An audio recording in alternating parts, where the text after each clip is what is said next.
Say out loud, your work will never hang in a museum. No. Bob! Well, maybe it will, How did Bust-em-Up Bobby became Bob Ross? Oh yeah, did I tell you he was Master Sergeant Robert Ross? He wasn't a painter. He was a weapon of discipline. He was the man who made you scrub the floor until your knuckles bled. But Bob Ross was tired. He was tired of the noise, tired of the anger. Half my life in the military, and I used to come home, take off my little soldier hat, put on my painter's hat. Most of all, he was tired of the man he saw in the mirror. So, he made a decision that would change the soul of television forever. He promised to never scream again. He was done with the noise. But peace doesn't pay the rent. He found a mentor in a man named Bill Alexander. Kind of a...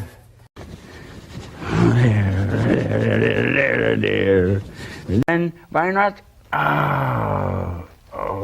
Bill was a German whirlwind of energy who taught a technique called wet on wet. It wasn't about perfection, it was about speed. For Bob, speed was survival. If he could paint a masterpiece in 20 minutes, he could sell enough to stay free of the military life he'd left behind. But early on, money was tight. To save a few dollars a month, he made a practical choice. He decided to perm his hair. He figured if his hair was a permanent afro, he'd never have to pay for another haircut again. Then the cameras started rolling. The hair didn't just save him $5, it made him $5 million. It became the logo. It became the brand. Say out loud, your work will never hang in a museum. No. Bob!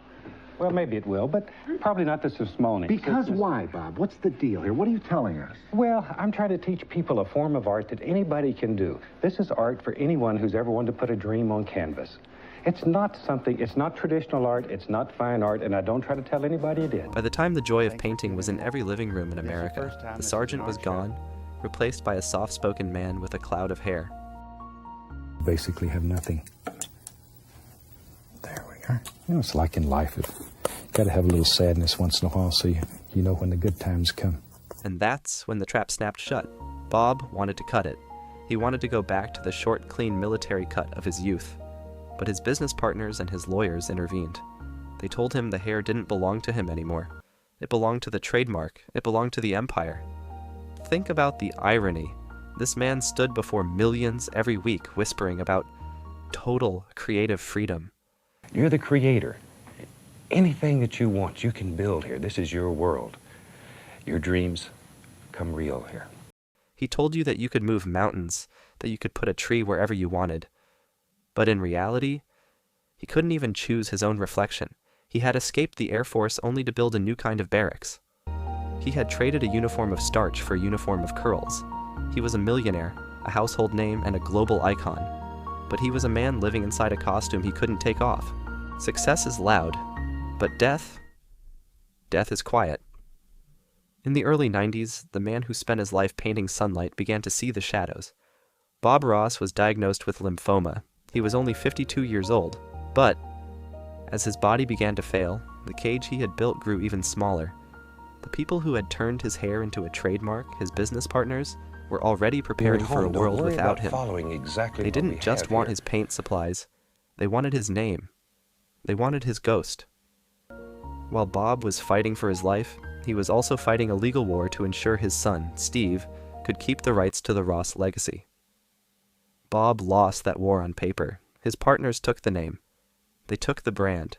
They took the image of the man with the hair. So, what was left? In his final months, Bob Ross had every reason to scream. He was losing his health. He was losing his business. He was being betrayed by the people he had made wealthy. But he remembered his vow. He didn't get angry. He didn't go on a press tour to bash his enemies. He did the only thing he knew how to do. He picked up the brush. He whispered. He chose to find the happy accidents in a life that was ending far too soon. Bob Ross died on July 4th, 1995.